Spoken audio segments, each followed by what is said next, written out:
आज हम आपको प्राण का आध्यात्मिक रूप समझाने वाले हैं। इस आध्यात्मिक रूप को समझने के लिए आपको हमारी वीडियो में पूरा बना रहना पड़ेगा। इस वीडियो को मिस मत करना, शुरू से लेकर लास्ट तक जरूर देखना।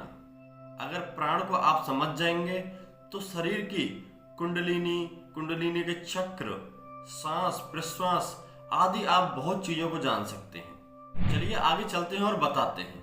योगियों के मतानुसार जो हमारा शरीर होता है उसमें रीढ़ की हड्डी होती है एक, उसको बोलते हैं मेरु रज्जा।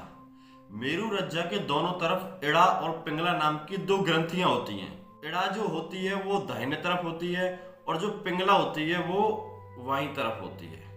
तो ये जो दोनों ग्रंथियां हैं इनके बीच में जो रीढ़ की हड्डी होती है उसमें एक नली होती है, एक बहुत ही सूक्ष्म नली होती है। वो उस नली का नाम है सुषुम्ना नली, जो कि कुंडलिनी के आधारभूत से जुड़ी होती है। कुंडलिनी हमारी मेरु रज्जा के नीचे से चालू होकर हमारे मस्तिष्क तक जाती है। कुंडलिनी में 7 चक्र होते हैं, जो कि सबसे नीचे का चक्र होता है मूलाधार, जो हमारे शरीर का आधार होता है, और सबसे ऊपर का जो चक्र होता है सहस्त्रार। मूलाधार से सहस्त्रार तक जाने पर कुंडलिनी के 5 चक्रों के बीच में से होकर आपको भी गुजरना पड़ता है। तो जो वो 5 चक्र हैं उनमें से कैसे गुजरा जाता है?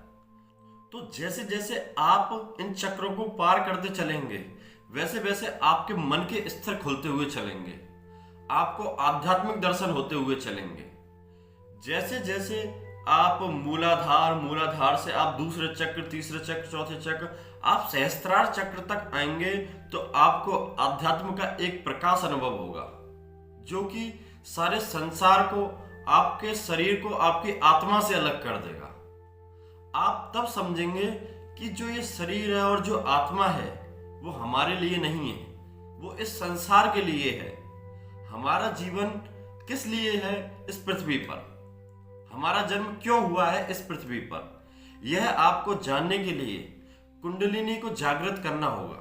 जो प्राण होता है, जो हमारे शरीर का प्राण, यानी कि जो हम श्वास ले रहे हैं, श्वास छोड़ रहे हैं, जो भी है, कि उसको बोलते हैं हम प्राण। आप जैसे करते हो प्राणायाम, प्राणायाम का मतलब होता है प्राण को साधना।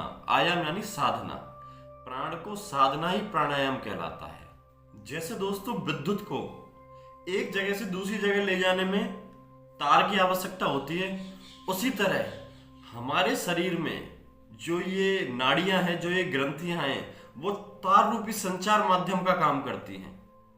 और जो सुषुम्ना नली है, जो हमारी रीढ़ की हड्डी में बहुत ही सूक्ष्म है, जो तीसरे चक्र पर आकर वो बिल्कुल तरल पदार्थ की तरह रह जाती है।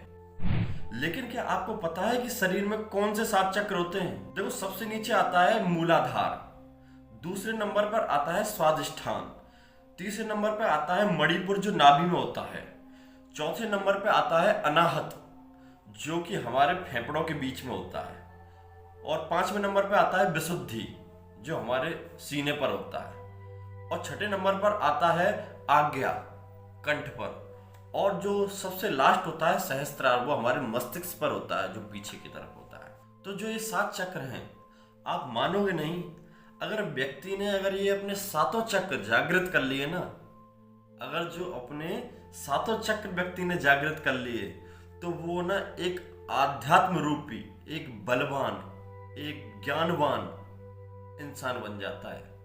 उसका हाथ पकड़ने वाला इस दुनिया में कोई नहीं होता। वो सारी सीमाओं को लांघकर इस दुनिया से परे पहुंच जाता है। वो आत्मा और शरीर रूपी इन दोनों जाल को छोड़कर इनसे अलग हो जाता है और आध्यात्म को पहचान लेता है। हम इन 7 चक्रों को, प्राण को साध कर ही इनको खोल सकते हैं। यही प्राण का आध्यात्मिक रूप है। आप इसे मानकर ही आप ब्रह्मचर्य का पालन करें और इनको खोलने के लिए आप प्रतिदिन योग करें। ये 7 चक्र आपके जीवन की दशा बदल देंगे, आपको एक बहुत ही गुणवान, चरित्रवान और तेजस्वी पुरुष बना देंगे।